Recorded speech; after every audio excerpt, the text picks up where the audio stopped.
세상 살면서 자유를 잃어버리지 않으면 자유가 얼마나 중요하다는 것을 깨닫지 못하고 사는 경우가 많습니다.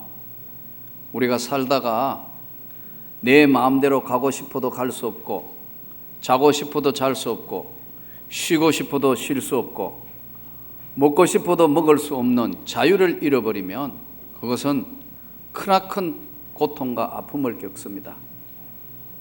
이 자유는 인간의 가장 기본적인 것으로 스스로 자신이 통제하지 않는 이상 외부의 통제로 인해서 자유를 잃으면 아주 힘듭니다. 옥에 갇힌 생활이 힘든 것 중에 하나가 내 마음대로 사는 것이 아니고 외부 환경과 외부 여건이 나를 통제하기 때문에 감옥소 생활이, 교도소 생활이 힘드는 거겠죠.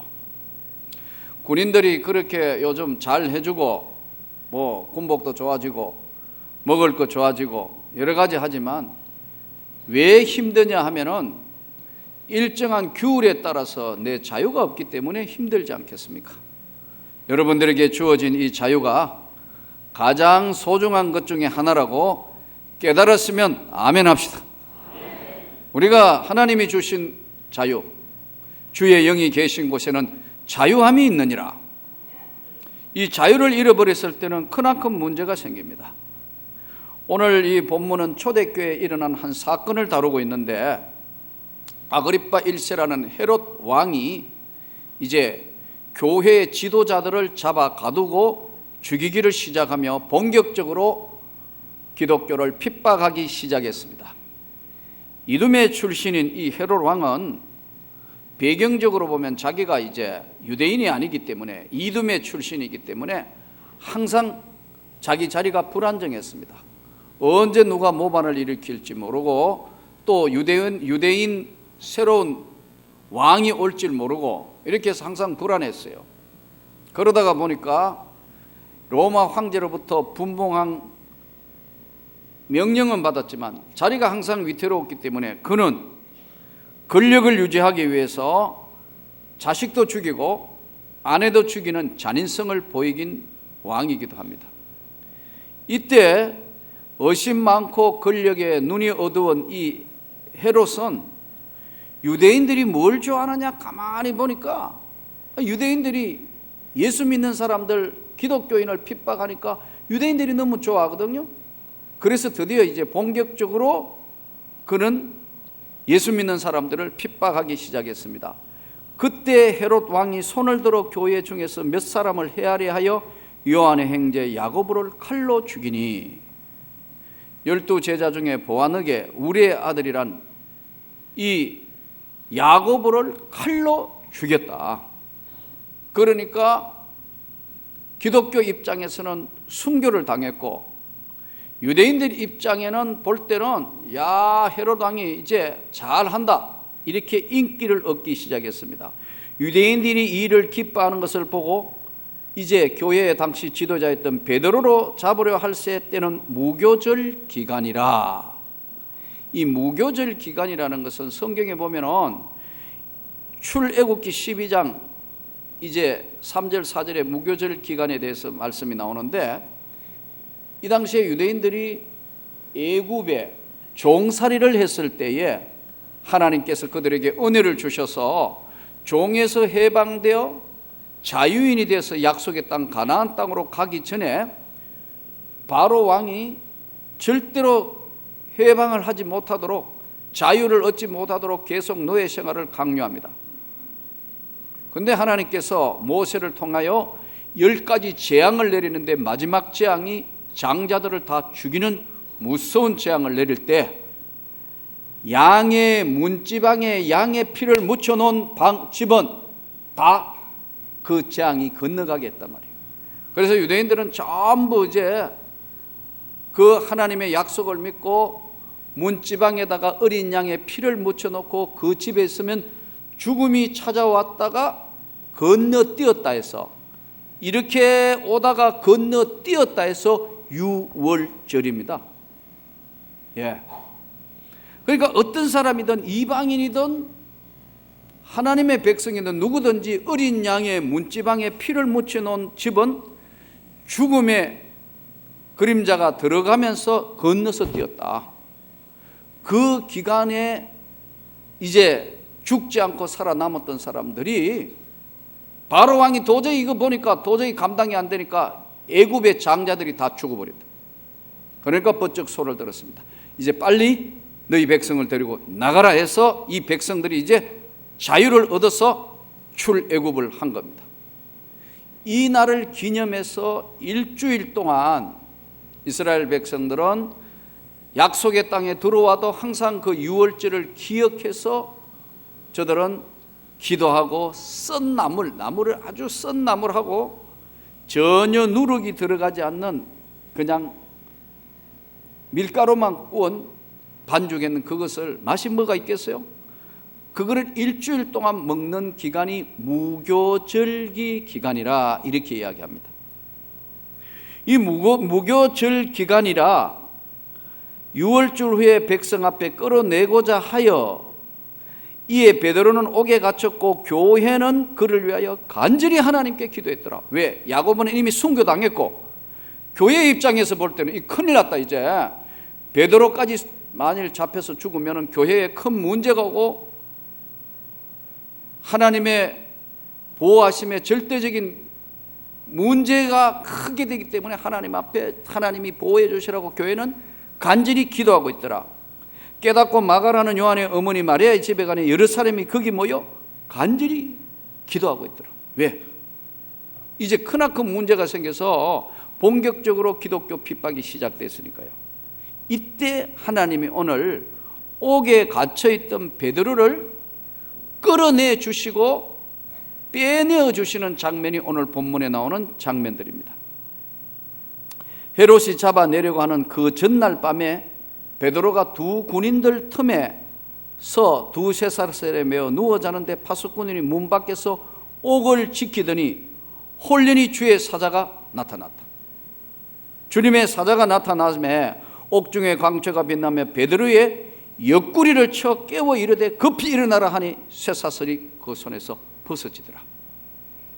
이 당시에는요, 중구금, 오늘 우리 용어로 하면 중구금 시설로는 옥에 가두는데 이 옥이 두 종류에서요, 내옥, 외옥. 그러니까 이게 도망갈까 싶어서 큰 바깥에서 전체를 통제하고 있는 감옥소가 하나 있고 그 안에 또 내옥, 작은 옥이 있어요. 그러니까 감옥소가 두 개란 말이에요. 바깥에 이렇게 큰 외옥이 있고 안에 내옥이 있어요. 밖에 4명 지키고 있어요, 군인들이. 그리고 이 안쪽에 또 4명이 지키고 있어요. 그리고 들어가면 이제 내옥이 나오겠죠. 바깥에서 안으로 들어가니까. 그 내옥 앞에 또 4명이 지키고 있어요. 안에 쇠창살 안에는 군인들이 굴비 엮어 놓듯이 이렇게 쇠사슬에 묶어가 제수하고 같이 있는 거예요. 왜? 도망갈 것이 움직이면 같이 깨나니까. 그 틈바구니에 지금 베드로는 내일 무교절 끝나면 끌고 나와서 이제 죽이려고 하는데 그날 밤에 교회는 하나님께 간절히 기도하고 있고 드디어 하나님이 그 기도를 들으시고 주의 사자를 보내서 주님께서 베드로를 지금 깨워주는 장면입니다. 급히 옆구리를 쳐 깨워 이르되 일어나라 하니 쇠사슬이 그 손에서 벗어지더라. 이 본문을 보면서 베드로가 참 대단한 사람 같아요. 내일 지금 죽을 건데 끌려 나오면 오늘 저녁에 잠 잘 자는 거 보면 이게 하나님 은혜 아니겠습니까? 내일 지금 밖에 나와가지고 죽는데 오늘처럼 편안하게 지금 잠자고 있는 베드로의 모습을 한번 보세요. 여러분 같으면 잠들 수 있겠어요? 내일 이제 죽는 날인데 근데 베드로가 지금 잠이 들어있다. 급히 옆구리를 쳐서 하나님이 그의 사자를 보내서 깨어 일어났는데 일어나라, 신발 신어. 신발을 신고 겉옷을 입으라. 겉옷을 입고 나오는데 사람들이 지키고 있는데 모르게 바깥 문이 열려지고 또 외옥이 열려지고 이제 밖에 나와가지고 정신을 차려가지고 볼 때까지는 베드로도 오늘 본문에 보면 꿈인가 생신가, 이 베드로가 나와서 따라갈 새 천사가 하는 것을 생시인 줄 알지 못하고 환상을 보는가 하더라. 첫째와 둘째 파수를 지나 쇠문에 이르니 문이 저절로 열리는지라. 한 거리를 지나매 천사가 떠나더라. 베드로가 정신이 들어 이르되 내가 이제야 참으로 주께서 그의 천사를 보내어 나를 벗어나게 하는 줄 알았다. 그래가지고 이제 드디어 나타나서 밖에 나와가 정신을 차려보니까 아, 내가 지금 나왔구나. 베드로가 갈 데가 어디 있겠어요? 깨닫고 마가라는 집에, 마가다락방, 지금 마가 집에 가가지고 문을 막 두드리니까 이제 이 본문 뒤쪽으로 보면은 로데라는 계제베이가 망보고 있다가 보니까 유대인들이 찾아왔거나 아니면은 헤롯 군사와가 또 잡혀갈까 지금 겁나가지고 구석방에 모여가 지금 계속 기도하고 있는데 문을 두드리니까 로데라는 계제바이가 나와가 이렇게 문 사이를 보니까 베드로가 나타났다. 놀래가지고 기도하고 있는 사람한테 와가지고 베드로가 왔습니다. 베드로가 왔습니다. 그러니까 야, 베드로가 지금 교도소 안에 있는 베드로가 어떻게 나타나? 너 미쳤나? 기도는 지금 살려주세요. 베드로를 나오게 해주세요. 해놔놓고 베드로 나타나니까 아니 베드로가 진짜 왔다니까 미쳤다 이거. 말도 안 돼. 네가 뭐 잘못 봤지? 이래 된 겁니다. 아니 진짜요? 이랬더니 정말 그런데 더 큰 소리로 막 해서 문을 열고 베드로가 나타나는 겁니다. 오늘 본 사건을 통해서 우리가 사실 기도를 열심히 하지만 확신이 없는 기도를 많이 해요. 솔직히 여러분 어때요? 이 초대교회 사람들도 하나님이 베드로를 살려주시라고 간절히 기도하고 있었지만 실제로 나타나기 전까지는 그건 잘못 본 거다, 아니다 이렇게 됐다는 거예요. 여러분 오늘 우리가 참 이 믿을 수 없는 이 사실을 보고 베드로 본인이 얼마나 간절히 기도했겠어요. 하나님 저를 이 죽음의 사제에서 건져주십시오. 기도한 본인도 확신이 없고 전 교회가 기도하고 있었는데 진짜 나타나기까지 확신이 없고 망본 계제바의 하인도 확신이 없어요. 우리가 오늘 기도하고 확신이 있다는 거 얼마나 중요한지 몰라요. 여러분 불신앙적인 것, 의심적인 것, 그리고 잘못된 것 이야기 들으면요 그게 확실하게 믿어져요. 건강진단서 멀쩡한 사람 보고 오진애가 당신 이거 큰 문제가 있습니다 이러면 그때부터 아파요. 이렇다고 인간이라는 게 의심의 영은 빨리 돌아요. 안 떠나요. 인간이라는 게 별 수 없어요. 우리가 열심히 기도하지만 열심히 기도해놓고 그것도 확신이라는 것이 그게 잘 믿을 수가 없어요. 오늘 본문을 통해서 우리에게 주신 첫 번째 메시지가 믿고 기도하면 반드시 들어주리라. 그런데 믿고 기도한다는 게 그렇게 쉬운 게 아니라는 거죠. 그리고 믿고 기도하는 거. 기도하지만 별로 확신이 없어요. 어느 병원에 아마 근사님이 한 분이 진단 검사를 받았는데 정밀 검사를 해볼 필요가 있다. 이래서 아마 종합병원에 검사를 받으러 간 것 같아요. 종합병원에 검사를 받으러 갔는데 제가 신체 검사해 보니까 정밀 검사를 했는데 제가 괜찮을까요? 근데 이제 그 담당 의사한테 전화가 와서 병원장이 급히 오라고. 그 병원장이 자리를 비우는 동안 차트를 보니까 소근암이라고 이렇게 써놨대요. 그러니까 이제 한 몇 분 만에 돌아왔는데 제가 무슨 암이지요? 이렇게 물어요. 그러니까 의사 선생님 말이 걸쳐라. 제 이름이 소근암입니다. 그러니까 이제 지리짐작하고 그래 되는 거예요. 여러분 건사 별 소양이 없어요. 웃는 장로님들도 똑같아요. 아니 전화는 저도 어떨 땐 똑같아져요. 왜냐하면 의심스러운 거나 불안한 것이나 이런 것은요, 머릿속에 딱 돌아서 우리를 딱 장악해 버려요.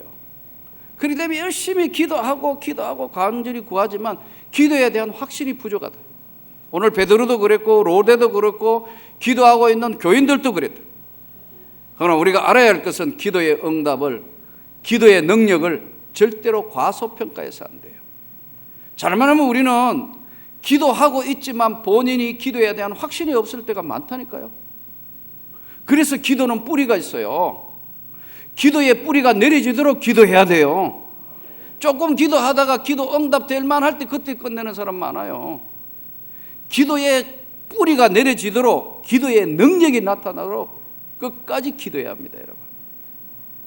이 기도가 뿌리를 내릴 수 있도록, 기도는 나의 능력이나 우리의 능력이 아니에요. 기도는 하나님의 역사의 손을 움직이기 때문에 이런 역사가 성경에 나타난 거예요. 우리도 똑같아요. 그래서 오늘도 기도는 여러분 뿌리가 있습니다. 이 기도의 뿌리가 그야말로 미칠 수 있도록 교회는 기도해야 할 줄 믿습니다. 기도하고 있더라. 그래서 이 사실과 이 환경을 보고 저들이 결국은 나중에 하나님 앞에 더욱 매달리게 되고 세계 선교의 놀라운 역사의 장이 열려지게 됩니다. 오늘 우리는 어디에 기도의 자리에 있는 것인가? 나는 이 한 주간 동안 어떤 자리에 있는가? 내가 예배의 자리에 있는가? 내가 기도의 자리에 있는가? 자신을 돌아봐야 합니다. 안 그러면 의심 많고 근심 많고 걱정 많은 세상에 살다가 보니까 자꾸만 의심의 영, 불신의 영이 들어오면요, 기도를 방해합니다. 기도는 하고 있는데 온갖 잡생각에 있으면서 그 기도의 능력이 응답될 때까지는 깨닫지도 못한다. 그런 경우 많아요. 어떤 내아 집에는 재밌는 이야기가 나오더라고요. 8살짜리 아이가 자전거를 그렇게 사고 싶은데 아버지가 위험하다고, 길거리에 사고 난다고 자전거 안 돼 하니까 얘가 방에서 큰 소리로 하나님 자전거 주세요, 자전거 주세요. 할머니가 하도 답답하니까 야야, 하나님이 귀가 잘 안 들리는 분이 아니야. 살살 기도해도 돼. 그러니까 하나님은 들으시는데 아버지가 안 들어요. 그리고 똑같다 여러분. 지금 우리 기도하는 게 하나님은 들으시는데 우리 아버지가 안 듣기 때문에 우리 아버지 듣도록 기도하는 거예요. 대부분 보면 사람 앞에 듣도록 기도하는 사람이 많아요. 또 하다가 보면 그렇게 의식을 하고 기도할 때가 있어요. 오늘 우리 하나님 앞에 끝까지 우리가 오늘 교회는 기도하고 있더라. 기도하기 때문에 하나님께서 역사하셔서 베드로를, 그 옥중에 있는 베드로를 16명이 지키고 있는 4패씩 지키고 있는데 하나님이 뽑아서 오게 하시는 것은 주님의 권능이고 주님의 능력이고 주님의 은혜입니다. 그렇기 때문에 우리가 위기가 올 때나 어려울 때 치유를 위해서 기도해야, 주 예수 이름으로 치료해 주시도록 기도해야 되고, 성령의 강건적인 역사가 나타나도록 기도해야 되고, 치유의 역사도 승리의 역사도 권능의 역사도 기도해야 합니다. 지난 한 주간 동안 11일 날 인천공항을 출발해서 가는데 하루 걸려요. 거의 직항로가 없기 때문에 방글라데시까지 가는데 가서 한 4시간 비행기 타고 가가 홍콩 공항에서 한 4시간 대기하다가 다시 한 4시간 해서 가면 다카라는 방글라데시 나오는데, 방글라데시와 이승현 선교사님 있는 인도 콜카타 그 웨스트 벵갈이라 하는데, 그쪽 지역으로는 웨스트 벵갈 지역하고 이 지금 방글라데시 다카가 예전에는 한 나라였어요. 근데 종교 때문에 나눈 거예요. 인도 위에 웨스트 벵갈 지역은 힌두교 사람들이 많고 거의, 이쪽은 전부 이슬람이에요. 90%가. 그러니까 할 수 없이 자기들끼리 나라를 나눈 거예요. 종교가 얼마나 무서운지 아시겠죠? 바른 신앙을 가지고 있는 게 얼마나 중요한지 아시겠죠?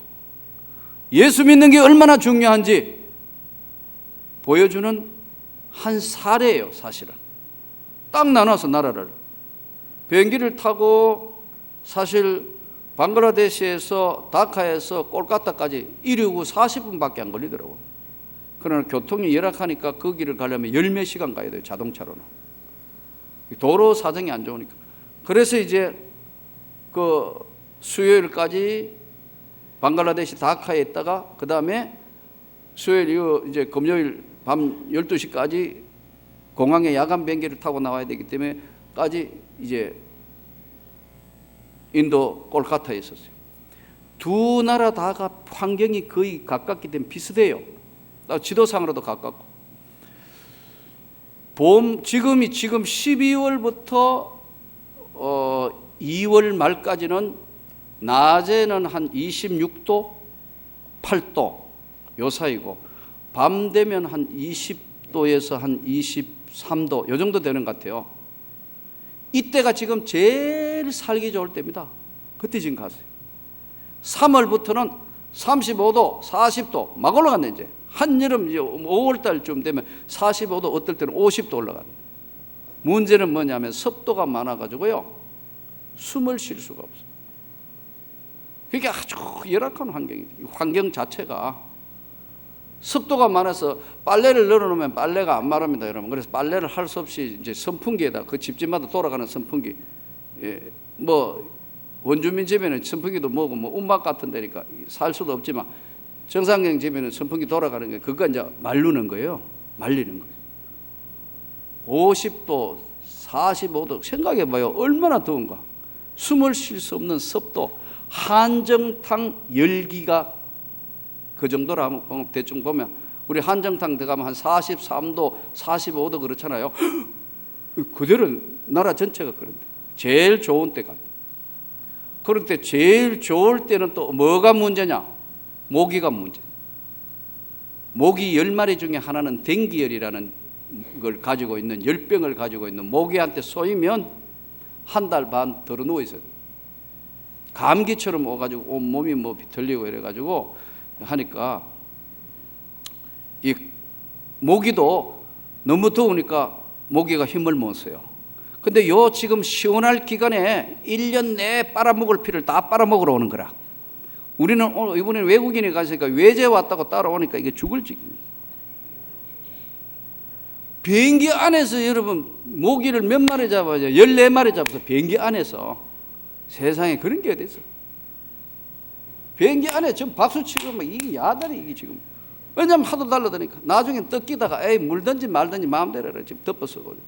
그래서 왔어요. 비행기 안이 그 지경이니까. 열악한 공항이니까 공항 안에도 이건 뭐 모기가 하도 설치니까. 그래서 이제 선교사들은 그쪽 지역에서 신고식이라 하는데 거의 모기한테 한 번씩은 열병 앓는 거예요. 다카교회 한인교회 목사님도 그 댕기열 때문에 한국에 오셨을 때 그 이제 발병이 돼가지고 찔리면 물리면 댕기열 10명 모기 한 10마리 중에 한 마리라는데 정확한 프로테이지는 모르겠지만 물리면 댕기열을 앓습니다. 물렸다고 또 다 아는 게 아니고 면역성이 좋을 때는 그런데 몸이 면역이 떨어졌을 때 만일에 그 물리면 발병하는 거예요. 그러면 이제 들어 누워야 돼. 한 달 반.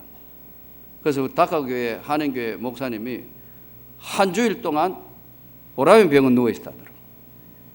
가깝잖아요. 그 아주 그냥 사경을 헤매면서 그냥 문명사회에서는 이게 댕기열은 현대의학으로 약이 없어요. 예방약도 없고요. 치료약도 없고 그냥 열만 내려앉히는 거예요. 열만 오르면 근데 현지인들은 열을 내릴 수 있는 방법이 없으니까 만일에 발병해가 하면 거의 죽는 거예요. 그러니까 선교사들은 그걸 신고식이라 하는데 이번에 우리 김종란 선교사님이 한 두서너 달 전에 이게 감기인 줄 알았는데 나중에 알고 보니까 이게 댕기열이라는데 마지막에 열 것이 확 피면서 이제 빠져나갔다는데 많이 수쳐가더라고. 그래서 이제 그 모기 때하고 그 다음에 문제가 뭐냐? 이 도로가 많이 파여져 있기 때문에 한 2개월, 3개월 동안 비 한 방울 안 내려요. 그러니까 건기되니까 먼지가 얼마나 많은지. 이 목이 새해서 잠을 잘 잘 수가 없어요. 코하고 목이 새하고 아주 열악한 환경입니다. 근데 또 이제 거기서 복음을 전하러 가는 지역은 더 이제 지금 우리가 교회 세우려는 지역 이제 그쪽 아래쪽으로 내려가면 더 열악하겠죠. 그래서 이제 좀 더 내려가서 지금 잘 상황을 판단해서 하도록 일임을 해주고 왔는데, 와서 거기서 이제 예배 드리고 세례식 하고 뭐 그렇게 하고 세례하고 이제 아픈 환자들 제가 가서 기도해주고 뭐 그렇게 했는데 참 아주 열악해요. 그리고 우리 이제 선교사님이 하고 있는, 이따가 오후에 선교 보고를 하겠습니다만, 그 상황을 보니까 그게 참 기가 막혀요. 가서 예배를, 가정 신방 예배를 드리는데 참 가슴이 아프더라고. 내 대신 나가고 우리를 대신해서 이곳에 있다는 이 자체만은 해도 대단한 거다. 이 이민족 속에 섞여서 하고 있는 이 자체가 대단한 거다. 그래서 이제 또 콜카타에 올라가서는 전부 이제 선교사들, 또 다카에도 선교사들 불러, 선교사들도 대부분 다 한 번씩 다 병을 앓은 사람들이 많더라고. 콜카타에 올라가서 들은 동기들, 우리 동기들 중에 하나는 강남이 선교사라고, 저 세상이 감당 안 되는 거기서 또 1300km 떨어져 있는 웨스트 벵갈 끝쪽에 미얀마 국경 지역의 밀림에서 거의 전기도 없는데 거기 10개월 정도 밀림에 가서 이제 그 밀림 사람들 복음화 시켜가지고 현지 목사 만들어서 선교하고 있는 강남이 선교사도 이번에 오시더라고. 10개월은 밀림에 들어가 있고 2개월은 콜카타에 있는데 사모님하고 떨어져 있으면서 이제 해요. 왜냐하면 같이 할 수가 없기 때문에 열악해요. 그래서 와서 같이 식사도 하고 너무너무 좋아하더라고요. 또 우리 동기 선교사 중에 여자 선교사 하나는 나보다 1살 적은데 거기서 학교를 하고 있어요. 콜카타에서.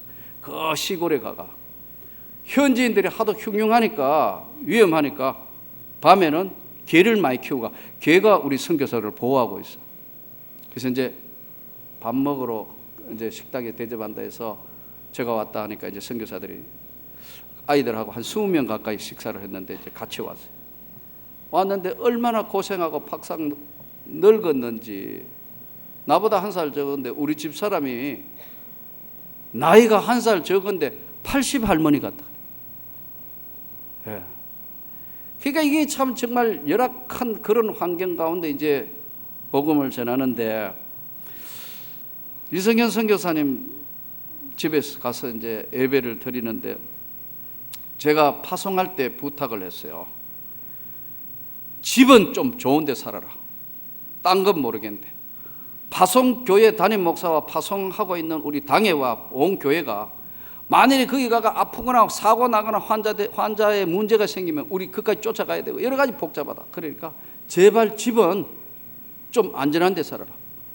도덕과 강도가 와가지고요, 도덕이 와가 어떤 선교사 집에는 이 안식년 나와 있을 동안 도덕이 와가 물건 다 훔쳐가고 냉장고고 뭐고 다 훔쳐가고 그 집에 도덕이 살아요. 그게 무슨 도덕이야, 강도도 아니고. 근데 현주 주민이 알지만 말을 안 한다니까. 경찰도 아예 거기 살았는데 살아. 도덕도 아니고 강도도 아니고 그 산다니까 거기. 이게 뭐예요? 이런 열악한 환경이기 때문에 제가 부탁을 했어요. 절대 파송교회 걱정 안 되도록 선교사들이 모여 사는데 좀 보안과 안전이 되는 데 보내라. 내가 명령을 했고 부탁을 했기 때문에 그래도 조금 좋은 여건에서 그 아파트에서 그 열악한데 나가서는 활동을 해도 들어와서는 쉬어야 이게 오래 장기간 선교를 하는 거다. 그래서 이제 가서 이렇게 보니까 이성현 선교사님 가정에서 예배를 드리는데 정말 눈물이 나더라고요. 김정란 선교사님 가정에도 더 말할 것도 없고 이제 목사님 왔다 해서 가정 예배를 아이들하고 드리는데, 우리 이성현 선교사님 장인어른이 하던 말이 기억이 나요. 우리 그 이성현 선교사님 장인어른이 서울 노예에 소속된 어느 큰 교회 수석 장로입니다. 이번에 은퇴하시죠. 수석 장로입니다. 그 장모님은 이제 그 학교 교사로 명예퇴직했고요. 파송하기 전에 저한테 그런 이야기를 하더라고. 목사님, 그게 사모님이 아주 곱게 기른 딸이에요. 그 자기는 평생에 기도를 했대요. 이 딸 좋은데 시집가라고 기도를 했는데 하나님 절대로 목사는 안 만나게 해주세요. 이게 첫 번째 기도예요. 그런데 어디 데려온 게 목사를 데려왔대요. 그래서 아무리 말려도 안 돼가 두 번째, 하나님 절대 선교사는 안 만나게 해주세요. 근데 또 선교사까지 돼버렸대요.